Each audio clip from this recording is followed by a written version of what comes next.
കർത്താവിൽ പ്രിയ സഹോദരങ്ങളെ, പ്രിയപ്പെട്ട ദൈവമക്കളെ, നമ്മുടെ കർത്താവായ യേശു ക്രിസ്തുവിൻ്റെ അതിശ്രേഷ്ഠമായ നാമത്തിൽ എല്ലാ സഹവിശ്വാസികൾക്കും എൻ്റെ സ്നേഹവന്ദനങ്ങൾ അറിയിച്ചു കൊള്ളട്ടെ. കഴിഞ്ഞ എൻ്റെ രണ്ട് വീഡിയോകളിൽ കൃപ നിഷേധിച്ചവരെ കുറിച്ച് പറഞ്ഞു. കൃപ നിഷേധിച്ചവർ കർത്താവിൻ്റെ കൃപയിലേക്ക്, അതായത് നിഷേധിക്കപ്പെട്ടവർ, കർത്താവിൻ്റെ കൃപ നിഷേധിക്കപ്പെട്ടത് എന്തുകൊണ്ടാണ്? കപടതയും വഞ്ചനയും കൊണ്ട് കൃപയിലേക്ക് പ്രവേശിക്കാമെന്ന് കരുതിയ ചില മനുഷ്യർ കപടതയും വഞ്ചനയും കൊണ്ട് വിശ്വാസം നമുക്ക് അഭിനയിച്ച് കാണിക്കുമെന്നുള്ള നമ്മുടെ കർത്താവ് അകത്തുനിന്നുകൊണ്ട് വളരെ വ്യക്തമായല്ല, ഞാൻ നിങ്ങളെ അറിയുന്നില്ല എന്ന് സത്യമായി നിങ്ങളോട് പറയുന്നു എന്നാണ് പറഞ്ഞത്. ഞാൻ നിങ്ങളെ അറിയുന്നില്ല. കൃപയിലേക്ക് പ്രവേശിക്കാൻ ഒരു ചതുരൂപത്തിൽ, വഞ്ചന രൂപത്തിൽ പ്രവേശിക്കാൻ സാധിച്ചവരെ കർത്താവ് വിലക്കി. രണ്ടാമത് ഞാൻ പറഞ്ഞത് കൃപ നിരസിച്ചവർ. രണ്ടാമത് പറഞ്ഞത് കൃപ നിരസിച്ച കുറേ മനുഷ്യർ, കൃപ അവർ നിരസിച്ചു. കർത്താവ് ആ ജനതയെക്കുറിച്ച് പറഞ്ഞത് ദുശാഠ്യമുള്ള ജനങ്ങൾ. ദൈവം അത്ഭുതങ്ങളും അതിശയങ്ങളും ഇത്രമാത്രം ചെയ്തിട്ടും ഒരു ഗ്രാറ്റിറ്റ്യൂഡും ഇല്ലാതെ, ഒരു കർത്തവ്യബോധമില്ലാതെ, ദൈവത്തിനോടൊരു നന്ദി ചെലുത്താത്ത, ഒരു സ്നേഹമില്ലാത്ത, നന്ദിയില്ലാത്ത ഒരു ജനങ്ങളോട് കർത്താവ് പറഞ്ഞു, ഇവർ സ്റ്റഫ് നെക്കഡ് കഠിന ഹൃദയമുള്ള മനുഷ്യരാണ്, ദുശാഠ്യമുള്ള ജനങ്ങളാണ്. അവർ കൃപയിൽ നിന്നും, അതുകൊണ്ട് അവരെ കൃപയിൽ നിന്നും അവർ നിഷേധിച്ചു. കൃപയെ അവർ നിഷേധിച്ചു. കൃപ നിഷേധിച്ചു കഴിഞ്ഞാൽ പിന്നെ എങ്ങനെയാണ് മനുഷ്യൻ ജീവിക്കുന്നത്? ജീവിക്കാൻ സാധ്യമല്ല കൃപ നിഷേധിച്ചു കഴിഞ്ഞാൽ. ഇന്ന് ഞാൻ പറയുന്നത്, പ്രിയപ്പെട്ട സഹോദരങ്ങളെ, ഇന്ന് സംബന്ധിക്കുന്നത് കൃപ കൈവിട്ടു പോയവരെ കുറിച്ചാണ് ഞാൻ നിങ്ങളോട് പറയുന്നത്. കൃപ കൈവിട്ടുപോയി, കൃപ നമ്മുടെ കയ്യിൽ നിന്ന് കൈവിട്ടുപോയി. കൃപയിലേക്ക് പ്രവേശിക്കാനുള്ള അവസരമുണ്ടായിരുന്നു, പക്ഷെ കൈവിട്ടുപോയി.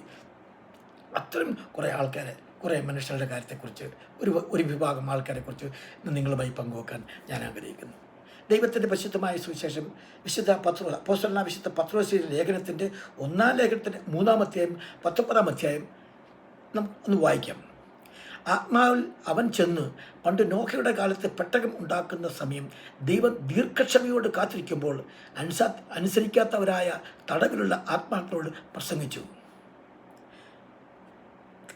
കൃപ കൈവിട്ടുപോയ മനുഷ്യർ, അതായത് നോഹയുടെ കാലത്ത് പെട്ടകമുണ്ടാക്കുന്ന സമയം, നോഹയുടെ കാലത്ത് ദൈവം ഒരു പെട്ടകം ഉണ്ടാക്കുന്ന സമയം ദൈവം ദീർഘക്ഷമയോടെ കാത്തിരിക്കുമ്പോൾ അനുസരണയില്ലാത്തവരായി തടവുള്ള ആത്മാക്കൾ പ്രസംഗം. അവർക്ക് അനുസരണയില്ലാത്തവരായി പോയി. അവർ എന്തുകൊണ്ട് എങ്ങനെയാണ് അനുസരണമില്ലാത്തവരായി പോയത്? അവരെങ്ങനെയായിപ്പോയത്? അതായത് ഇത് സംബന്ധിക്കാൻ നമുക്ക് ഈ പശ്ചാത്തലം നമുക്കൊന്ന് വയ്ക്കും. ഈ സംഭവം നടക്കുന്നത് മെസോപ്പൊട്ടേമിയൻ, അബ്രഹാമൊക്കെ താമസിക്കുന്ന മെസോപ്പൊട്ടേമിയൻ എന്ന് പറയുന്നത് ഇന്നത്തെ സിറിയയിലും ഇറാഖിൻ്റെ ആ ഭാഗത്ത് കിടക്കുന്നതാണ് ഈ മെസോപ്പൊട്ടേമിയൻ. അവിടുത്തെ, അതായത് ഈ സംഭവം, ഈ വെള്ളപ്പൊക്കം, ഈ ജലപ്രളയം നടക്കുന്നത് ഇന്നേക്ക് ഏതാണ്ട് 4350 വർഷങ്ങൾക്ക് മുൻപ്, അതായത് BC 2350 വർഷങ്ങൾക്ക് മുമ്പാണ് നടന്നത്. BC കർത്താവ് ജനിക്കുന്നതിന് മുൻപ് നടന്ന സംഭവമാണ് ഈ കിടക്കുന്നത്. ഇവിടെ വ്യക്തമാക്കുന്നത് ആ ജലപ്രളയത്തെക്കുറിച്ചാണ് ഉൽപ്പത്തി പുസ്തകത്തിൽ വ്യക്തമായി പറയുന്നത്. ദുശാഠ്യമുള്ള പ്രസംഗിച്ചും ഇതും അനുസരിക്കാത്തവരാ ജനങ്ങൾ. എന്തുകൊണ്ടാണ് അനുസരിക്കാത്തവരെന്ന് അവർ പറയുന്നത്? കാര്യം, പെട്ടകം ഉണ്ടാക്കാൻ വേണ്ടി എടുത്ത കാലയളവിനെ കുറിച്ച് ബൈബിളിൽ വ്യക്തമായിട്ട് പറയുന്നില്ല. ചില ബൈബിൾ പണ്ഡിതന്മാർ പറയുന്നു 50 മുതൽ 75 വർഷം വരെ. ചില ബൈബിൾ വിദഗ്ധന്മാർ പറയുന്നു 75 മുതൽ 150 വർഷക്കാലം ആ പെട്ടകം ഒരു തടിയുടെ ഗോഫർ മരം കൊണ്ട് ഒരു പെട്ടകം ഉണ്ടാക്കാൻ കർത്താവിന് 150 വർഷം വേണോ? നമ്മുടെ കർത്താവ് ഈ പ്രപഞ്ചത്തെ സൃഷ്ടിക്കാൻ എത്ര സമയം എടുത്തേ? 144 മണിക്കൂർ. നമ്മുടെ കർത്താവ് ഈ പ്രപഞ്ചത്തെ സൃഷ്ടിക്കാൻ, സകല ചരാചരങ്ങളെയും, ആകാശവും ഭൂമിയും സർവ്വചരാചരങ്ങളും, സൂര്യനും ചന്ദ്രങ്ങളും ചന്ദ്രമണ്ഡലങ്ങളും അതിലുള്ള സകല ചരാചരങ്ങളെയും സൃഷ്ടിക്കാൻ നമ്മുടെ കർത്താവ് എടുത്ത സമയം 144 മണിക്കൂർ.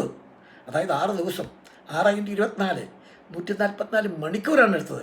പക്ഷേ ഇവിടെ ഒരു പെട്ടകം, ഇരുമ്പിൻ്റെ ഒന്നും വല്ല പെട്ടകമല്ലല്ലോ, അന്ന് ഇരുമ്പൊന്നുമില്ലല്ലോ, തടിയുടെ ഗോഫർ മരം കൊണ്ട് ഉണ്ടാക്കിയ ഒരു പെട്ടകം ഉണ്ടാക്കാൻ കർത്താവ് എടുത്ത സമയം 150 വർഷം. എന്താ കർത്താവിനത് സത്യമായിട്ടാണോ? അല്ലത്. കർത്താവ് കാത്തിരിക്കുക, ദീർഘക്ഷമയോട് കർത്താവ് കാത്തിരുന്നാണ് പറയുന്നത്. എങ്കിലും ഒരാളെങ്കിലും വരട്ടെ, ഒരാളെങ്കിലും വന്ന് രക്ഷപ്പെടാൻ സാധിക്കുന്നെങ്കിൽ. നോഹ ചുമ്മാതെയല്ല അത് പെട്ടകം പണിയുമ്പോൾ ഓരോരുത്തരും വന്ന് ചോദിക്കും, നോഹ നീ എന്താണ് ഈ ചെയ്യുന്നത്, എന്താ ഈ പ്രവർത്തിക്കുന്നത്? ഞാനൊരു എല്ലാവരോടും നിങ്ങൾ പറഞ്ഞു നടക്കുക, യഹോവയായ ദൈവം ഈ പ്രളയം നിമിത്തം പോയി എന്ത് നിമിത്തമാണെന്ന് പറഞ്ഞാൽ നിങ്ങളുടെ പാപപ്രവർത്തികളും അനിഷ്ടങ്ങളും നിങ്ങളുടെ തോന്നിവാസങ്ങളും നിങ്ങളുടെ ഈ ജീവിതത്തിൻ്റെ നിങ്ങൾ വരുത്തുന്ന അനിഷ്ട സംഭവങ്ങളെല്ലാം നിങ്ങൾ മതിയാക്കുക. നിങ്ങൾ യഹോവയായ ദൈവത്തെ വിശ്വസിച്ച് അവൻ്റെ പദ്ധതി പ്രകാരം നിങ്ങൾ ജീവിക്കുക. അതാണ് ദൈവം ഈ ലോകത്തെ നശിപ്പിക്കാൻ തോന്നുന്നു. നിങ്ങളുടെ പാപപ്രവൃത്തികളും അനിഷ്ടങ്ങളും നിങ്ങളുടെ ഈ പാപരഹിത രക്തരഹിതമായ ജീവിതം നിങ്ങൾ മതിയാക്കുമെന്ന് നോഹ സുവിശേഷം പറഞ്ഞിട്ടുണ്ടായിരിക്കാം. അവരൊന്നും ഒരു കൈക്കേണ്ടത് അനുസരണമില്ലാത്ത ജനത്തോടാണ് ദൈവം പ്രസംഗിച്ചത്. ദൈവം അവരോട് പറഞ്ഞു. ദൈവം അവരെ കേട്ടില്ല. കാര്യം 8 പേർക്ക് വേണ്ടി ഇത്ര വലിയൊരു പെട്ടകം ഉണ്ടാക്കുന്ന ഇനി ഒരാൾ രക്ഷപ്പെടുന്നെങ്കിൽ രക്ഷപ്പെട്ടെ, അതായിരുന്നു ദൈവത്തിൻ്റെ പദ്ധതി. പക്ഷെ സാധിച്ചുള്ളൂ. ഇത്ര വലിയ ഭീമാപകാരമായ പെട്ടകം ഉണ്ടാകാൻ കാരണം എന്താണ്? ദൈവത്തിൻ്റെ പദ്ധതി അനുസരിച്ച് ആ പെട്ടകത്തിൻ്റെ 450 മുതൽ 500 ഫീറ്റ് നീളമാണ് അതിൻ്റെ നീളം. 75 ഫീറ്റ് വീതി, 45 ഫീറ്റ് ഉയരം. അതായത് ഒരു 5 നില കെട്ടിടത്തിൻ്റെ അത്രയും ഹൈറ്റുണ്ട് അതിന്. ഏതാണ്ട് 1,20,000 പ്ലിന്ത് ഏറിയ അതിൻ്റെ ഏറിയ അത്രയും വലിയൊരു ഭീമാകാരമായ ഒരു കപ്പലാണ്, ഭീമാകാരമായ ഒരു പെട്ടകമാണ് യഹോവയായ ദൈവം നോഹയോട് നിർമ്മിക്കാൻ പറഞ്ഞത്. ഇന്നത്തെ കാലത്ത് പെട്ടകമൊക്കെ ഇന്നത്തെ കാലത്ത് വലിയ ക്രൂസൈഡ് ഒരു കപ്പലൊക്കെ നിർത്തിക്കൊണ്ട് റോയൽ കരീബിയൻ ഇൻ്റർനാഷണൽ കമ്പനി ഉണ്ടാക്കിയ ഒരു ഐക്കോൺ ഓഫ് ദ സീ എന്ന് പറഞ്ഞൊരു വലിയ കപ്പലുണ്ടായിരുന്നു. അതിൻ്റെ പ്ലിന്ത് ഏറിയ എന്ന് പറയുന്നത് 3,50,000 ഫീറ്റാണ് അതിൻ്റെ പ്ലിന്ത് ഏറിയ. 10,000 ആൾക്കാർ ഇൻക്ലൂഡിങ് പണിക്കാരുമായിട്ട് വസിക്കാൻ പറ്റിയ ഒരു ഭീമാകാരമായ കപ്പൽ ഇപ്പോൾ ഉണ്ടാക്കുന്നുണ്ട്. പക്ഷേ ദൈവം ഇത്ര ഭയങ്കരമായി ഇത്ര വലിയൊരു വലിയൊരു പെട്ടകം ഉണ്ടാക്കിയത് എന്താണ്? 8 വ്യക്തികൾക്ക് വേണ്ടി അതായത് 150 വർഷം നമ്മുടെ കർത്താവ് ശ്രമിച്ചു. 9ാമതൊരു വ്യക്തിയെ അതിനകത്ത് കയറ്റാൻ വേണ്ടി ദൈവം ശ്രമിച്ചു. സാധിച്ചില്ല. 9ാമതൊരു വ്യക്തിയെ അതിലേക്ക് കടത്താൻ ദൈവം ശ്രമിച്ചത്. പിന്നെ എന്തിനാണ് തൻ്റെ പുത്രനായ യേശുക്രിസ്തുവിനെ അവരോട് സുവിശേഷം പറയാൻ അതിലേക്ക് അയച്ചത്? അതിന് കാരണമുണ്ട്. എന്നാൽ ദൈവം ഭൂമിയെ നശിപ്പിക്കുന്നതിനുള്ള പദ്ധതി ഒരുക്കിയതിന് ശേഷം സകല പക്ഷിമൃഗാദികളെല്ലാം ദൈവം അതിനകത്ത് സർവസമസ്തമായ ഒരു പൂർണ്ണമായ ഒരു നശീകരണമായിരുന്നു കർത്താവ് ആവിഷ്കരിച്ചത്. അതുകൊണ്ട് പക്ഷിമൃഗാദികളെയൊക്കെ സംരക്ഷിക്കേണ്ട ആവശ്യമുണ്ട്. ദൈവം അതുകൊണ്ടാണ് അത്ര ഭീമാകാരമായ ഒരു പെട്ടകം ഉണ്ടാക്കിയത്. സകല പക്ഷിമൃഗാദികളും നോക്കയുടെ പെട്ടകത്തിൽ ഉണ്ടാക്കിയത്. നമ്മൾ സകല പക്ഷിമൃഗാദികളെന്ന് പറഞ്ഞു കഴിഞ്ഞാൽ നമ്മൾ കാണുന്ന കുറേ പക്ഷിമൃഗാദികളാണോ? പക്ഷെ യഹോവയായ ദൈവം എന്തെല്ലാം പക്ഷിമൃഗാദികളെ സൃഷ്ടിച്ചു, അതിൻ്റെ എല്ലാം ശുദ്ധിയുള്ള മൃഗങ്ങൾ 7 എണ്ണവും ശുദ്ധിയില്ലാത്ത 2 എണ്ണവും വീതം ആ പെട്ടകത്തിലേക്ക് വന്നിരുന്നു. അപ്പോൾ ഇന്നുണ്ടാക്കി നമ്മളിന്ന് കാണുന്ന ഈ പക്ഷിമൃഗാദികളൊന്നും ഇതിനു മുമ്പ് അതിലും കൂടുതൽ പക്ഷിമൃഗാദികളുണ്ട്. ദൈവം സൃഷ്ടിച്ച എങ്ങനെയാണെന്ന് അറിയാം. ഇന്നത്തെ കണക്കനുസരിച്ച് പക്ഷിമൃഗാദികൾ 11,200 ഇനം പക്ഷികളുണ്ട്. 11,200 ഇനം പക്ഷികൾ. ഈ പക്ഷികളത്തിൽ 30 മുതൽ 40 ഫാമിലി ഇനം ഭൂമിയിൽ നിന്ന് അപ്രത്യക്ഷമായി പോയി. പക്ഷേ നോഹയുടെ കാലത്ത് ഇതുണ്ടായിരുന്നു. അപ്പോൾ 11,250 പക്ഷിമൃഗാദികളുണ്ട്. ഇപ്പം അത്രയും പക്ഷികളില്ല. 11,050 എണ്ണം മനുഷ്യരതിനെ അതിനെ കൊന്നു അതിനെ നശിപ്പിച്ച് അങ്ങനെ 50 ഫാമിലി ഇല്ല. അതുപോലെ തന്നെ ഇഴഞ്ഞിടക്കുന്ന ഉരകങ്ങൾ 12,000 ഇനം ഉരകങ്ങളുണ്ട്. 12,000 ഇനം ഉരകങ്ങൾ. ആ 12,000-ൽ 300 മുതൽ 350 വരെ ഇനങ്ങൾ നമാവിശേഷമായി പോയി. അതിനെ കൊല്ലുകയോ തിന്നുകയോ എങ്ങനെ വംശം എങ്ങനെ 350 ഇനം ഇപ്പോഴില്ല. പക്ഷേ ഈ 350 ഇനം അതായത് 12,350 ഉരകങ്ങളാണ് പെട്ടകത്തിലേക്ക് വന്നത്. ഈ 12,350 ഇനങ്ങൾ അതിൻ്റെ കൂടെ 7 കൂട്ടണം, ശുദ്ധിയുള്ളത് 7. അപ്പോൾ എന്തുമാത്രം മൃഗങ്ങളാണെന്ന് ആലോചിച്ച്, എന്തുമാത്രം പക്ഷികളാണെന്ന് ആലോചിച്ച് നോക്കി. അതുപോലെ തന്നെ മാമൽസ്, പ്രസവിച്ച് മുലകുട്ടി വളർത്തുന്ന മാമൽസ് 6,600 ഇനങ്ങളുണ്ട്. ആ 6600 ഇനങ്ങളിൽ 2500 200 മുതൽ 250 ഇനങ്ങൾ ഇപ്പോൾ ഭൂമിയിലില്ല. അതെല്ലാം നാമാവിശേഷമായി പോയി. അതുപോലെ തന്നെ അമീബിയ, വെള്ളത്തിലും കരയിലും ജീവിക്കുന്ന ഇനങ്ങൾ, അതിൽ 7302 ഇനങ്ങളുണ്ട്. ആ 2 ഇനങ്ങളിൽ 80 മുതൽ 100 വരെ ഇനങ്ങൾ ഇപ്പോൾ നാമാവിശേഷമായി പോയി. നമ്മുടെ കാലത്തുള്ള ഈ ഡൈനസോർ ഇതുപോലൊക്കെ ഇപ്പോൾ ഉണ്ടോ? നോഹയുടെ കാലത്ത് ഈ ഡൈനസോറും അതുപോലുള്ള മൃഗങ്ങളൊക്കെ ഉണ്ടായിരുന്നു. കാര്യം ദൈവം സൃഷ്ടിച്ചാണ്. അതിൽ നിന്ന് ദൈവത്തെ ഏതാണ്ട് കണക്കനുസരിച്ച് പറയുമ്പോഴത്തേക്ക് അത് 600 മുതൽ 780 പക്ഷി മൃഗാദികളുടെ വംശങ്ങളിൽ എല്ലാം നാമാവിശേഷമായി പോയി. അതെല്ലാം നോഹയുടെ പെട്ടകത്തിൽ അതെല്ലാം ഉണ്ടായിരുന്നു. അതാണ് അത്ര ഭീമാകാരമായ ഒരു പെട്ടകം ദൈവം കൽപ്പിച്ചത്, ഉണ്ടാക്കാൻ പറഞ്ഞത്. ഇത് കൂടാതെ വേറൊരു കാര്യമുണ്ട്. ദൈവം നശിപ്പിക്കാൻ പോകുന്നത് ജലപ്രളയം മുഖാന്തരമാണ്. ഇന്ന് സമുദ്രത്തിൻ്റെ അടിത്തട്ടിൽ നമ്മൾ മനുഷ്യർ കണ്ടിട്ടില്ലാത്ത എത്രയോ ജീവികളുണ്ട്, ജീവജാലങ്ങളുണ്ട്. സമുദ്രത്തിൻ്റെ അടിത്തട്ടിൽ ഇന്നും മനുഷ്യൻ കാണാൻ സാധിക്കാത്ത എത്രയോ മൃഗങ്ങളുണ്ട്. എന്തുമാത്രം ജീവികളുണ്ട്, ജീവജാലങ്ങളുണ്ട്, സസ്യജാലങ്ങളുടെ കാര്യം പറഞ്ഞ മൃഗങ്ങളെ കുറിച്ചാണ്. പക്ഷേ അതൊന്നും ജലപ്രളയമായതുകൊണ്ട് അതൊന്നും അവരുടെ വരേണ്ട ആവശ്യമൊന്നുമില്ല. ദൈവം നശിപ്പിക്കുന്ന ജലപ്രളയം മൂലമല്ലേ, അതുകൊണ്ട് അതിലേക്ക് വരേണ്ട ആവശ്യമില്ല. അഥവാ ജലപ്രളയം അല്ലാതെ ഭൂമിയെ കീഴ്മേർ മറിക്കാൻ വിചാരിക്കട്ടെ, അല്ലെങ്കിൽ വേറൊരു വിധത്തിൽ ഈ ഭൂമിയെ നശിപ്പിക്കാമെന്ന് വെച്ചാൽ ആ മൃഗങ്ങൾക്കെല്ലാം വന്നേ പറ്റൂ. എല്ലാ മൃഗങ്ങൾക്കും യഹോവയായ ദൈവം ഏതെല്ലാം മികത്തിനെ സൃഷ്ടിച്ചോ അതെല്ലാം ജീവജാലങ്ങൾ അന്ന് പട്ടകത്തിലേക്ക് വരണം. പക്ഷേ അന്ന് കപ്പൽ അന്ന് സമുദ്രത്തിൻ്റെ അടിത്തട്ടിൽ വന്നത് അത് വരേണ്ട അത് ആവശ്യമില്ല, ജലപ്രളയമല്ല. പക്ഷേ ആ എല്ലാം എന്തെല്ലാം ജീവജാലങ്ങളുണ്ടോ, ദൈവത്തിൻ്റെ വാക്ക് ജീവജാലങ്ങൾക്ക് കേൾക്കാതിരിക്കാൻ പറ്റത്തില്ല. മനുഷ്യൻ്റെ ദൈവത്തിൻ്റെ വാക്ക് മനുഷ്യൻ നിരസിക്കും. മനുഷ്യൻ്റെ വാക്ക് ദൈവം മനുഷ്യരോട് പറഞ്ഞു കഴിഞ്ഞാൽ അത് അവൻ ഡിസൊബീഡിയൻ്റ് ചെയ്യും, അവൻ കേൾക്കത്തില്ല, അവനത് പ്രവർത്തിക്കും. പക്ഷേ പക്ഷിമാദികളെല്ലാം ദൈവത്തിൻ്റെ വാക്ക് നമുക്കറിയാമല്ലോ. ഏലിയാവിന് ഭക്ഷണം കൊണ്ട് കൊടുക്കുന്നത് ആരാണ്? ഏലിയാവിന് ഭക്ഷണം കൊടുത്തത് ഒരു മലങ്കാക്കയാണ്. അതാണ് കാലത്തും വൈകിട്ടും ഭക്ഷണം കൊണ്ട് കൊടുക്കുന്നത്. നിങ്ങളൊന്ന് ആലോചിച്ച് നോക്കിയേ, ഏലിയാവിന് ഭക്ഷണം കൊടുക്കുന്നത് ഒരു മനുഷ്യനാണെന്ന് വിചാരിക്കട്ടെ, ദൈവം ഒരു മനുഷ്യനെ നിയോഗിച്ചെന്ന് വിചാരിക്കട്ടെ. ആ മനുഷ്യ സമയത്ത് ഭക്ഷണം കൊണ്ട് കൊടുക്കുമോ? അഥവാ ഭക്ഷണം കൊണ്ട് കൊടുക്കുമ്പോൾ ആ ഇറച്ചിയുടെ ഒന്ന് തുറന്നിട്ട് ഒന്ന് മണത്ത് നോക്കിയിട്ട് നൂറിനകത്ത് വായി വെച്ചിട്ട് അയ്യോ നല്ല രുചിയുണ്ടല്ലോ, കുറച്ചുകൂടി തിന്നേക്കാം, അല്ലെങ്കിൽ അത് കഴിഞ്ഞിട്ട് അപ്പം മുറിച്ചിട്ട് അത് കുറച്ചുകൂടി തിന്ന് കഴിഞ്ഞ് കൊണ്ടുപോകരുത്. അത് കഴിഞ്ഞ് എടാ ഞാൻ ഏലിയാവിനെ കൊണ്ടുതന്ന ഭക്ഷണം നീ എന്തിനാണ് തിന്നെന്ന് ചോദിച്ചു കഴിഞ്ഞാൽ കർത്താവ് വിശന്ന് പോയി, ഞാനത് തിന്നുപോയി, കർത്താവിനൊന്നും പറയാൻ പറ്റത്തില്ല. അതുകൊണ്ട് തന്നെയാണ് യഹോവയായ ദൈവം ആ കാക്കയെ നിയോഗിച്ചത്. കാര്യം മനുഷ്യൻ നിയോഗിച്ച സമയത്ത് നമ്മൾ എത്തിച്ചേരത്തില്ലെന്ന് കർത്താവിന് അറിയാമായിരുന്നു. അതുകൊണ്ടാണ് അവർ കാക്കയെ നിയമിച്ചത്. അതുപോലെ തന്നെ ദൈവത്തിൻ്റെ പ്രവാചകനായ യോനാ പ്രവാചകൻ, നീ നിനവേ പോയി സംസാരിക്കാൻ പറയാൻ പോയപ്പോഴത്തേക്ക് അവൻ നിനവേ പോയോ? ആ യോനയെ അവൻ കപ്പലിൽ നിന്ന് ചാടുമെന്നും അവനെ വിഴുങ്ങാൻ വേണ്ടി ദൈവം ഒരു ഭീമാകാരമായ മത്സ്യത്തെ ആ കപ്പലിൻ്റെ കൂടെ വിട്ടു. ദൈവം അവനോട് കൽപ്പിച്ച ആ മൃഗത്തിന് അത് മത്സ്യത്തിനെ എതിർക്കാൻ ദൈവത്തിൻ്റെ കൽപ്പനയാണ്, അവനതനുസരിച്ചു.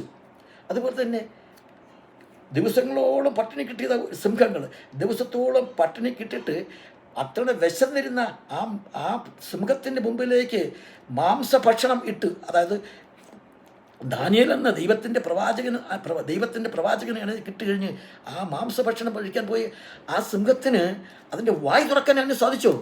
സാധ്യമല്ല. പക്ഷിമൃഗാദികളൊക്കെ ദൈവത്തിൻ്റെ വചനം എത്ര വ്യക്തമായിട്ടാണ് അത് കാത്തു സൂക്ഷിക്കുന്നത്, അതിൻ്റെ കൽപ്പനകൾ മാനിക്കുന്നത്. മനുഷ്യന് അതങ്ങനെ ചെയ്യുകയില്ലെന്ന് ദൈവത്തിന് ശരിക്കും അറിയാം. പക്ഷിമൃഗാദികളെ മാത്രം രക്ഷിക്കാനുള്ള പദ്ധതി അല്ലായിരുന്നു നമ്മുടെ കർത്താവായ യഹോവയായ ദൈവത്തിൻ്റെ പദ്ധതി.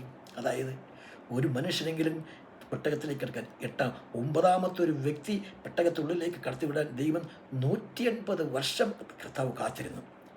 ദൈവത്തിൻ്റെ ദീർഘക്ഷമ എത്രയാണ്? കർത്താവ് ഈ ദീർഘക്ഷമ എത്ര വലുതാണ്! പിന്നെ എന്തുകൊണ്ടാണ് കർത്താവ് തടവിലുള്ള ഈ ആത്മാക്കളോട് സുവിശേഷം സംസാരിക്കാൻ തൻ്റെ പ്രിയപുത്രനെ അവിടേക്ക് അയച്ചത്? ഇപ്പോൾ ദൈവം തൻ്റെ ദൈവം 6 ദൈവം hallelujah, hallelujah, hallelujah, hallelujah, hallelujah. വളരെ വ്യക്തമായിട്ട് യോനയ്ക്ക് നോഹയോട് ദൈവം പറയുന്നുണ്ട്, 6 ദിവസം കഴിയുമ്പോൾ മഴ ആരംഭിക്കുകയാണ്. 6 ദിവസം കഴിയുമ്പോൾ മഴ ആരംഭിക്കുകയാണ്. മഴ ആരംഭിക്കാൻ ഇനി 6 ദിവസമല്ല, 7 ദിവസം കഴിഞ്ഞാൽ ഇനി മഴ ആരംഭിക്കുവാണ്. അത് പട്ടകം പൂർത്തിയാക്കി കഴിഞ്ഞു. ആൾക്കാരല്ല പക്ഷിമൃഗാദികളെല്ലാം നോഹയുടെ പട്ടണത്തിലേക്ക് വരാൻ തുടങ്ങി. തടിച്ച് കൂട്ടമായിട്ട് വന്ന് പട്ടകത്തിനകത്ത് കയറി വാസമുറപ്പിച്ചു. 6 ദിവസമായി നോഹയും പട്ടകത്തിനകത്തേക്ക് കടന്നു. ദൈവം പെട്ടകത്തിൻ്റെ വാതിലടച്ചു. കളഞ്ഞു. അതായത് ദൈവം പെട്ടകത്തിൻ്റെ വാതിലടച്ച്. വെളിപാട് പുസ്തകത്തിൽ 3-ാം അധ്യായം 7-ാം വാക്യത്തിൽ ആറാമത്തെ സഭ, അതായത് ഫിലോദോൽഫിയ സഭയ്ക്ക് എഴുതുന്ന ഇതിനോട് പറയുന്നത് ഇങ്ങനെ പറയുന്നത്, വിശുദ്ധനും സത്യവാനും ദാവീദ് താക്കോലുമുള്ളവനും ആയി ആരും കടക്കാതെ വണ്ണം തുറക്കുകയും ആരും തുറക്കാതെ വണ്ണം അടയ്ക്കുകയും ചെയ്തവൻ അരുളി ചെയ്യുന്നു. കർത്താവ് പട്ടകത്തിൻ്റെ വാതിൽ അടച്ചു കഴിഞ്ഞു. പക്ഷിമാദികളെല്ലാം കടന്നു. നോഹയോട് പറഞ്ഞു, നോഹയും നീയും കുടുംബവും പട്ടകത്തിനകത്തേക്ക് കടക്ക്. നോഹയും കുടുംബവും പട്ടകത്തിനകത്തേക്ക് കടന്നു. പട്ടകത്തിൻ്റെ വാതിൽ അടച്ചു. മഴയും തുടങ്ങി. മഴ തുടങ്ങി. 1 മണിക്കൂർ പെയ്തു. മഴ 2 മണിക്കൂർ പെയ്തു. 6 മണിക്കൂർ പെയ്തു. ഒരു ദിവസം മഴ പെയ്തു. ഒരു ദിവസം. അതും ഭൂമിയുടെ അത് ആഴിയുടെ ഉറവുകളൊക്കെയും അവൻ തുറന്നു എന്നാണ് പറയുന്നത്. ദൈവത്തിൻ്റെ പരിശുദ്ധമായ വചനം. ആഴിയുടെ ഉറവുകളൊക്കെയും അവൻ തുറന്നു. ആകാശത്തിൻ്റെ കിളിവാതികളെല്ലാം അവൻ തുറന്നു. ആഴിയുടെ ഉറവുകളെല്ലാം അവൻ തുറന്നു. അത്ര സാധാരണ ഒരു മഴയല്ല. ആ മഴ കണ്ടിട്ട് ജനങ്ങൾ ദിനരാത്രികൾ മഴ പെയ്തുകൊണ്ടേയിരുന്നു. ആൾക്കാർ പരിഭ്രാന്തരായി. എന്ത് ചെയ്യാനാ? ഒരു 2 ദിവസമായി, 3 ദിവസമായി, 4 ദിവസമായി ആൾക്കാർ പരിഭ്രാന്തരായിട്ട് നോഹയുടെ പട്ടകത്തിലേക്ക് അവർ ഓടിച്ചെന്നിട്ടുണ്ടാകാം. ഓടിച്ചെന്നിട്ട് പെട്ടകത്തെ ഇങ്ങനെ തട്ടി വിളിച്ച്, മോശെ, നോഹയെ നിൻ്റെ നിങ്ങൾ യഹോവയായ ദൈവത്തിൻ്റെ വാക്കുകൾ ഞങ്ങൾ കേട്ടില്ല, ഞങ്ങളോട് ക്ഷമിക്ക്. അവർ അലറിക്കളിച്ചിട്ടും കർത്താവായ ദൈവത്തിനോട് അവർ പ്രാർത്ഥിച്ചിട്ടുണ്ടാകാം. അവർ ഹനനയാഗങ്ങൾ, ഹോമയാഗങ്ങൾ അവർ ചെയ്തിട്ടും അവർ നിത്യനായ ദൈവത്തെ അവർ കുമ്പിട്ട് ആരാധിച്ചിരിക്കും. അവർ കരഞ്ഞാർത്തി വിളിച്ച് ദൈവത്തിൻ്റെ പരിശുദ്ധമായ നാമത്തെ അവർ കൈക്കൊണ്ടിരിക്കാം. അവർ വിശ്വസിച്ചിരിക്കും. അവർ കൈക്കൊണ്ടും. അവർ മനസാന്തരപ്പെട്ടിരിക്കാം. ദൈവത്തിൻ്റെ ജനത, ആ ജനങ്ങൾ മനസാന്തരപ്പെട്ടിരിക്കാം. ദൈവം ഇങ്ങനെ കരുതിക്കണം. എല്ലാം കഴിഞ്ഞല്ലോ. ദൈവത്തിൻ്റെ പെട്ടകത്തിൻ്റെ വാതിൽ മുടച്ച് ഇനി എങ്ങനെ അവരെ രക്ഷിക്കാൻ സാധിക്കും? അവരെ മാനസാന്തരപ്പെട്ടിരിക്കാം. യഹോവയായ ദൈവത്തിനെ ഒത്തിരി ആൾക്കാർ മാനസാന്തരപ്പെട്ടിരിക്കും. പക്ഷേ ദൈവം ഒരുപക്ഷെ ഇങ്ങനെ ചിന്തിക്കും, അവരുടെ ജഡം കൊണ്ടുള്ളതായ ഒരു വിയോഗമല്ല, ജഡമാറ്റമാണല്ലോ അവർക്കുണ്ടായത്. സംഭവിച്ചത് ജഡം ഇന്നല്ലെങ്കിൽ നാളെ മനുഷ്യൻ മരിക്കണം. ജഡം കൊണ്ടുള്ളതായ ഒരു വിയോഗമല്ല അവർക്കുണ്ടായത്. ഭാരമില്ല. അവരുടെ ആത്മാക്കളെല്ലാം ഞാൻ രക്ഷപ്പെടുത്തുമെന്ന് യഹോവയായ ദൈവം മനസ്സിലാക്കിയിട്ടുണ്ടായിരിക്കും. ദൈവം അവരെ ഓർത്ത്, അവരുടെ ആ കരച്ചിലോർത്ത്, അവരുടെ മാനസാന്തരം ഓർത്ത് കർത്താവ് തീരുമാനിച്ചിട്ടുണ്ടാകാം. ജഡസംബന്ധമായി മാറ്റപ്പെട്ട സാരമില്ല. നിങ്ങളുടെ ആത്മാവിനെല്ലാം ഞാൻ രക്ഷപ്പെടുത്തുന്നു യഹോവയായ ദൈവം കരുതിയിട്ടുണ്ടാകും. അതുകൊണ്ടായിരിക്കും യഹോവയായ ദൈവം തൻ്റെ പുത്രനെ പ്രസംഗിക്കാൻ ലോകത്തിലേക്ക് വന്നത്. നോക്ക്, എത്ര വലിയൊരു ശിക്ഷാവധി, എത്ര വലിയൊരു ന്യായവിധി, ഇല്ല, എത്ര വലിയൊരു ശിക്ഷാവധി. പക്ഷേ അനുഭവിച്ചവർക്ക് ചെയ്യാതെ. പക്ഷേ അങ്ങനെ ദൈവം ഇനി ഇങ്ങനെ ഒരു ശിക്ഷാവധി നടപ്പാക്കിയില്ലെന്ന് ദൈവം തീരുമാനിച്ചുകൊണ്ടല്ലേ ആകാശത്തിൻ്റെ ആ ഭാഗത്തായിട്ട്, ആകാശത്തിൻ്റെ കിളിവാതികൾ, ആകാശത്തിൻ്റെ ആ ഭാഗത്തായിട്ട് ദൈവം ഒരു മഴവിൽ കാട്ടിയിട്ട് ഇനി ഞാൻ ഇതുപോലെ നിങ്ങളെ നശിക്കില്ല. ദൈവം സ്നേഹവാനായ ദൈവമല്ലേ, വാത്സല്യമുള്ള കർത്താവല്ലേ. അവൻ മനുഷ്യൻ കരയുമ്പോൾ മനസ്സലിവുള്ള കർത്താവാണ്. ഇനി ഞാൻ ഒരു പ്രാവശ്യം പോലും ഇങ്ങനെ ചെയ്യില്ല എന്ന് പറഞ്ഞു. ഇനി ഒരു പ്രാവശ്യം പോലും ഇത്തരത്തിലുള്ളൊരു ന്യായവിധി, ഇത്തരത്തിലുള്ള ശിക്ഷാവിധി ഞാൻ വരുത്തുകയില്ല എന്ന് ദൈവം തീരുമാനിച്ചെടുത്തു. അതുകൊണ്ട് റോമാലേഖനം 8-ാം അധ്യായം 1-ാം വാക്യം 3-ാം വാക്യത്തിൽ കർത്താവ് പറയുന്നുണ്ട്, എന്താണ് ദൈവത്തിൻ്റെ പരിശുദ്ധമായി വചനം. അതുകൊണ്ട് ഇപ്പോൾ യേശുക്രിസ്തുവിലുള്ളവർക്ക് ഒരു ശിക്ഷാവിധിയുമില്ല. കർത്താവായ യേശു ക്രിസ്തുവിൽ വിശ്വസിക്കുന്നവന് ഒരു ശിക്ഷാവിധിയുമില്ല. ജീവൻ്റെ ആത്മാവിൻ്റെ പ്രമാണം, ജീവൻ്റെ ആത്മാവിൻ്റെ പ്രമാണം എനിക്ക് പാപത്തിൻ്റെയും മരണത്തിൻ്റെ പ്രമാണത്തിൽ നിന്നും ക്രിസ്തുയേശുവിൽ സ്വാതന്ത്ര്യം വരുത്തിയിരിക്കുന്നു. ഇപ്പോൾ യേശുക്രിസ്തുള്ളവർക്ക് ഒരു ശിക്ഷാവിധിയുമില്ല.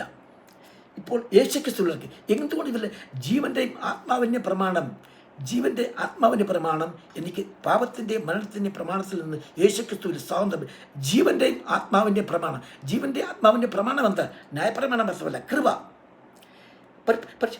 ദൈവത്തിൻ്റെ ദാസനായ അപ്പോസ്തലനായ വിശുദ്ധ പൗലോസ് പറഞ്ഞത്, ഞങ്ങൾ അക്ഷരത്തിൻ്റെ ശുശ്രൂഷകരല്ല, ഞങ്ങൾ ആത്മാവിൻ്റെ ശുശ്രൂഷകരാണ്. അക്ഷരം കൊല്ലും, ആത്മാവ് ജീവിപ്പിക്കും. ഞങ്ങൾ ആ ന്യായപ്രമാണത്തിൻ്റെ പ്രവാചകന്മാരല്ല ഞങ്ങൾ. അതുകൊണ്ട് കർത്താവായ യേശുക്രിസ്തുവിൽ വിശ്വസിക്കുന്ന ഒരുവനും ശിക്ഷാവധിയില്ല.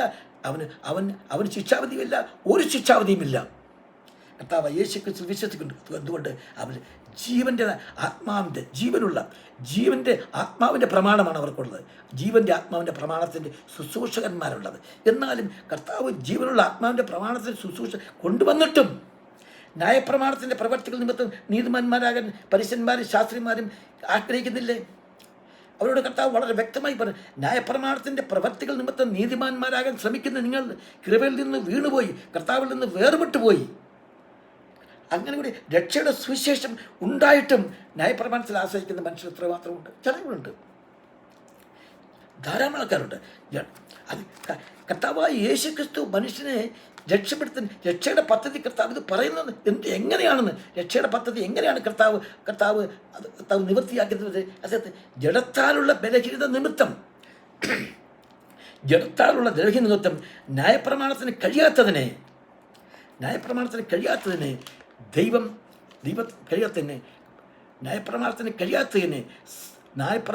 കഴിയാൻ സാധിക്കാത്തതിന് ദൈവം തൻ്റെ പുത്രനെ പാപജടത്തിൻ്റെ സാദൃശ്യത്തിലും പാപം നിമിത്തം അയച്ച് പാപത്തിന് ജഡത്തിൽ ശിക്ഷ വിധിച്ചു. തൻ്റെ പുത്രനെ ഭൂമിയിലേക്ക് അയച്ചിട്ട് ആ പാപത്തിന് നമ്മളെല്ലാം നമ്മുടെ പാപത്തിൻ്റെ പുത്രനെല്ലാം കർത്താവായ യേശുക്രിസ്തു ശിക്ഷ അനുഭവിച്ചു, നമ്മളെ സ്വതന്ത്രരാക്കി. നമുക്കിനി ഒരു ന്യായവിധിയുമില്ല. ദൈവം നമ്മളെ എത്രമാത്രം സ്വതന്ത്രരാക്കിയുള്ളത്, നമ്മളെ സ്വതന്ത്രരാക്കിയാണ്. നമുക്കിനി ഒരു ശിക്ഷാവിധിയിൽ നമ്മുടെ കർത്താവായ യേശുക്രിസ്തുവിനെ പരിശുദ്ധ ലേഖനം അവൻ നമ്മുടെ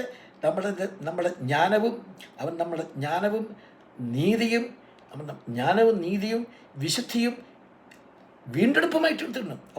അവൻ നമ്മളെ വീണ്ടെടുത്തു. അവൻ ജീവിതം റാംസം, അവൻ വില കൊടുത്തിട്ടാണ് അവൻ തന്നെത്താൻ കൊടുത്തിട്ടാണ്. അതല്ല കുരിന്ത്യർക്ക് പാപമറിയാത്തവനെ നാം അവനിൽ ദൈവത്തിൻ്റെ നീതിയാകേണ്ടത് അവൻ നമുക്ക് വേണ്ടി പാപമാക്കി. പാപമറിയാതെ നമ്മുടെ കർത്താവായ യേശുക്രിസ്തുവിൻ്റെ വിശുദ്ധിയിലൂടെയാണ് നമ്മൾ നീതീകരണം പ്രാപിച്ചിരിക്കുന്നത്. നമുക്ക് ആ കർത്താവായ യേശുക്രിസ്തുവിനെ നമുക്ക് എത്രമാത്രം അവനിൽ വിശ്വസിച്ച് അവനിലുള്ള വിശ്വാസം നമുക്ക് ധൈര്യവും പ്രവേശനമുണ്ട്. ഈ കൃപ നമ്മൾ വെറുതെ കളയരുത്. ഈ കൃപ നമ്മൾ വൃത്താക്കി കളയരുത്. നമ്മളെ കൈവിട്ട് പോകരുത്. നമുക്ക് കൃപ കൈവിട്ട് പോകാതിരിക്കാൻ വേണ്ടി കൃപ കൈവിട്ട് പോയ ഒരു മനുഷ്യനെ അത് തിരിച്ചു പിടിച്ചൊരു പക്ഷി നമുക്കറിയാമല്ലോ, ദാവീദിനെ. കൃപ കൈവിട്ടു പോയ ആ സാഹചര്യത്തിൽ എന്താണ് ചെയ്തത്? ദൈവത്തിൻ്റെ ആലയത്തിൽ പോയി കരഞ്ഞു മുറവിളിച്ച്, കർത്താവേ, നിൻ്റെ പരിശുദ്ധാത്മാവിനെ എന്നിൽ നിന്ന് എടുക്കരുതേ, നീ എന്നിൽ നിന്ന് തള്ളിക്കളയരുതേ, ഇത് പശ്ചാത്തപിച്ച് പ്രാർത്ഥിച്ച് ദൈവത്തിൻ്റെ അടുത്ത് പോയി പ്രാർത്ഥിച്ച് അങ്ങനെ കൃപ കൈവിട്ടുപോയ ഒരു മനുഷ്യനെ, കൃപ കൈവിട്ട് പോയിട്ട് തിരിച്ചു പിടിച്ചു പോയ ഒരു മനുഷ്യനാണ് ദാവീദിനെ പോലെ ഒരു മനുഷ്യൻ. നമുക്ക് കൃപ കൈവിട്ടു പോകാൻ എന്തെങ്കിലും സാധ്യത നമ്മുടെ ജീവിതത്തിൽ ഉണ്ടെങ്കിൽ അത് തിരിച്ചു പിടിക്കാൻ നമുക്കൊരു അവസരമുണ്ട്, ദൈവം തന്നിട്ടുണ്ട്. നമ്മുടെ കർത്താവായ യേശുക്രിസ്തുവിൻ്റെ അടുത്തേക്ക് ചെല്ല്. കർത്താവെ, തെറ്റിപ്പോയി, എന്നോട് ക്ഷമിക്കുക കർത്താവെ, എൻ്റെ പാപപ്രവർത്തനങ്ങൾ കൊണ്ടും എൻ്റെ ജീവിതരീതികളിലും ഞാൻ തന്നുപോയി. കർത്താവിലേക്ക് തിരിച്ചു വരാനുള്ള ഒരു കർത്താവ് വാസ്തവത്തിൽ ഈ സംഭവങ്ങളൊക്കെ നമ്മൾ എന്തിനാണ് കർത്താവ് അറിയിക്കുന്നത്? കൃപയും കൃപ കൈവിട്ടു പോയി അവർ മാത്രമല്ല, നമുക്കറിയാം ലോത്തിൻ്റെ കുടുംബത്തിൽ നമുക്കറിയാമല്ലോ, യഹോവയായ ദൈവം അബ്രഹാമിനോട് സംസാരിച്ചു, ഞാൻ സോദോം ഗോമോറ നശിപ്പിക്കാൻ പോവുകയാണ്, അവിടെ നിനക്കാരെങ്കിലും ഉണ്ടോ? കർത്താവിന് അറിയാം അവിടെ ലോത്തുണ്ടെന്നറിയാം. അവിടെ ചെന്നിട്ട് ലോത്തിനോട് പറഞ്ഞിട്ട് ആ ലോത്തിൻ്റെ മക്കളെ വിവാഹം കഴിക്കാൻ പോകുന്ന ആ പുരുഷന്മാരോട് ചെന്ന് പറഞ്ഞു.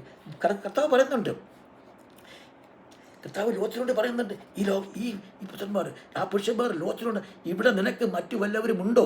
മരുമക്കളോ പുരുഷന്മാരോ പുത്രിമാരോ അങ്ങനെ പട്ടണത്തിൽ നിനക്കുള്ള ആരെയെങ്കിലും ഈ സ്ഥലത്ത് നിന്ന് ഉണ്ടെങ്കിൽ അവരെ പൊയ്ക്കൊണ്ടുപോയോ, അവരെ കൃപയിലേക്ക് അവരെ ആകർഷിച്ചു. പക്ഷെ അവരെന്താണ്, എന്നാൽ അവർ കളി പറയുന്നു എന്നും അവൻ്റെ മരുമക്കൾ തോന്നി പോയില്ല. കൃപയിൽ കൈവിട്ടുപോയി കൃപ. അവർ പിന്നീട് മനസ്സിലായി കൃപ കൈവിട്ടുപോയെന്നും. പ്രിയപ്പെട്ട ദൈവത്തിൻ്റെ മക്കൾ, പ്രിയപ്പെട്ട സഹവിശ്വാസികളെ, നമ്മുടെ കർത്താവ് തൻ്റെ കൃപ നമുക്ക് തന്നത് ചുമ്മാതെയല്ല തന്നത്. നമ്മളെ നീതിമാന്മാരാക്കിയത് കർത്താവ് ലംഘനം ക്ഷമിച്ചും പാപം മറച്ചും കിട്ടിയ മനുഷ്യൻ ഭാഗ്യവാൻ. ദൈവത്തിൻ്റെ വചനമുണ്ട്. ആ ഭാഗ്യം കർത്താവിന് എന്താണ് കഴിയാത്ത? ഈ പ്രപഞ്ചത്തിൽ കർത്താവിന് കഴിയാത്ത എന്തെങ്കിലും ഉണ്ടോ? എല്ലാം കർത്താവിന് സാധ്യം. നമ്മളെ യോഗ്യരാക്കാനും നമ്മളെ അശുദ്ധരാക്കാനും എല്ലാം ദൈവത്തിന് കഴിയും. പക്ഷേ കർത്താവ് അത് ചെയ്തില്ല. അതുകൊണ്ടല്ല, അതിനുവേണ്ടി കർത്താവ് അതിനുവേണ്ടി റാംസം വിലമതിച്ചു കൊള്ളാത്തത് കൊടുത്തിട്ടാണ് നമ്മളെ വീണ്ടെടുത്തത്. ആ കർത്താവിലാണ് നമ്മൾ വിശ്വസിക്കുന്നത്. നമുക്കെല്ലാം ആ കർത്താവിൽ വിശ്വസിച്ചിട്ട് ആ കർത്താവിൻ്റെ ആ കൃപയിൽ വസിക്കുവാൻ നമ്മളൊന്ന് മുഷിഞ്ഞിരുന്ന് കർത്താവിനെ ഒന്ന് സേവിക്കുക.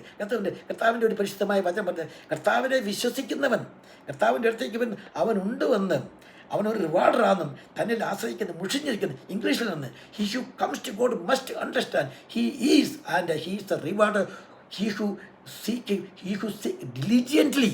മുഷിഞ്ഞിരുന്ന നമ്മുടെ കർത്താവിനെ ആ മുഷിഞ്ഞിരുന്ന് നമ്മൾ ഇരുന്ന് കഴിഞ്ഞാൽ നമുക്കതിന് പ്രയോജനമുണ്ട്. നമ്മുടെ കർത്താവ് വിശ്വസ്തനാണ്. നമ്മൾ മനുഷ്യരെ എങ്ങനെ വിശ്വസിക്കും?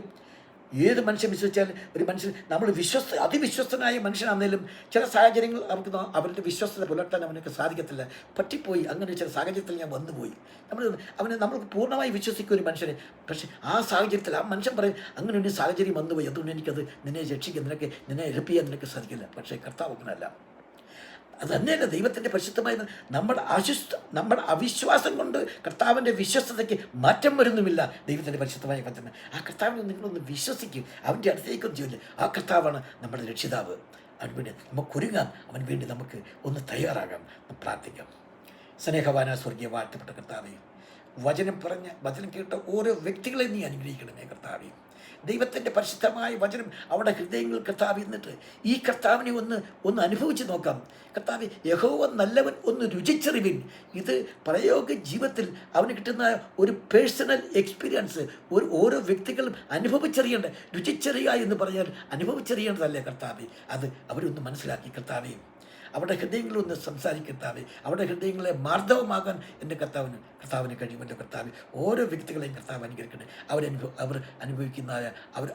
അഭിമുഖീകരിക്കുന്നതായ പ്രശ്നങ്ങൾ, പ്രോബ്ലങ്ങൾ, അതായത് ജീവിതത്തിലെ പ്രശ്നങ്ങൾ, ജീവിതത്തിലുണ്ടാകുന്ന അവർക്ക് പ്രശ്നങ്ങൾ, പ്രോബ്ലങ്ങൾ, രോഗങ്ങൾ, അങ്ങനെ പൈശാചിക ശക്തികൾ ഏതെങ്കിലും ഒരു കുടുംബത്തിൽ കർത്താവ് അവരെല്ലാം അവരെല്ലാം കർത്താവ് കടന്നു ദൈവത്തിൻ്റെ പരിശുദ്ധാത്മാവ് വചനത്തിലൂടെ നിൻ്റെ മക്കളെല്ലാം സൗഖ്യമാക്കുക കർത്താവ്. ദൈവത്തിൻ്റെ അടുത്തേക്ക് വരുവാൻ കർത്താവെ ഫിലിപ്പൈ പ്രദേശങ്ങളിൽ പൗലോസ് പ്രാർത്ഥിച്ചപ്പോൾ അവിടെ വെള്ളം കോരാൻ വന്ന സ്ത്രീകളുടെ ഹൃദയങ്ങളെ കർത്താവ് മാറ്റിയിട്ട് വചനം കേൾക്കാൻ അവർക്കൊരു മനസ്സ് കൊടുത്ത കർത്താവെ, വചനം കേൾക്കുന്ന ഓരോരുത്തർക്കും അത് വചനം കേൾക്കാനുള്ള ഒരു ഹൃദയം നിൻ്റെ മക്കൾ കൊടുക്കുക, ഒരു തീരുമാനമെടുക്കട്ടെ. അതിനായി കർത്താവ് പ്രിയപ്പെട്ട സഹോദരങ്ങൾ എല്ലാവരെയും കർത്താവ് അനുകരിക്കുമാറാകട്ടെ.